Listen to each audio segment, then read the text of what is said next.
ఈ రోజు మా ఆయన వాళ్ళ ఫ్రెండ్ తో ఫోన్ చేసి మాట్లాడుతున్నాడు. శ్రావణ మాసం శుభాకాంక్షలు రా బావా అని చెప్పాడు. నాకెందుకురా బావా చెప్తున్నావు అన్నాడు. మరి ఈ మాసంలోనే కదరా మొగుళ్ళు గౌరవింపబడేది, వాళ్ళు 4-5 సార్లు మన కాళ్ళ మీద పడేది అన్నాడు.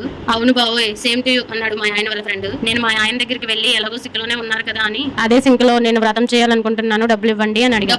డబ్బులు గిబ్బులు లేవు అన్నాడు. అయినా చుట్టుపక్కల వాళ్ళందరినీ పిలిచి మెల్లకి గంధం, కాళ్ళకి పసుపు, పూజ అయ్యేంత వరకు భజనలు చేసి ఇచ్చుకుంటున్నామో వాయనం, పుచ్చుకుంటున్నామో వాయనం, ఇచ్చుకుంటున్నామో వాయనం, పుచ్చుకుంటున్నామో వాయనం అని ఒకరికి ఒకరు వాయనం ఇచ్చుకుంటే ఏమొస్తుంది? పుణ్యం వస్తుందండి అన్నాను. నీ పుణ్యం పుచ్చినట్టే ఉంది, ఏం అక్కర్లేదు, నువ్వు ఒక్కదానివే గుడికెళ్ళి పూజ చేసి, అసలే శ్రావణ మాసం స్టార్ట్ అయిందని రాత్రి నుండి నిద్ర పట్టట్లేదు అన్నాడు. నిద్రకి శ్రావణ మాసానికి అసలు ఏమైనా సంబంధం ఉందా అన్నాను. సంబంధం ఉందా? పప్పు, పులిహోర, సాంబార్ అంటూ ఈ నెలంతా చంపుతావు. అసలే నాన్ వెజ్ లేకపోతే ప్రాణం అల్లాడిపోతుంది. ఈ మాసం పూర్తయ్యే లోపు నీరసం, ఆవేశం అన్ని వచ్చేస్తాయి నాకు అన్నాడు. ఒక్క నెల చికెన్ తినకపోతే ఏం కాదులండి, నీకేం కాదు, సంవత్సరమైనా ఉంటావు, నా వల్ల కాదు తల్లి అన్నాడు. శ్రావణ మాసం కష్టాలు మీ ఇంట్లో కూడా ఇంతేనా?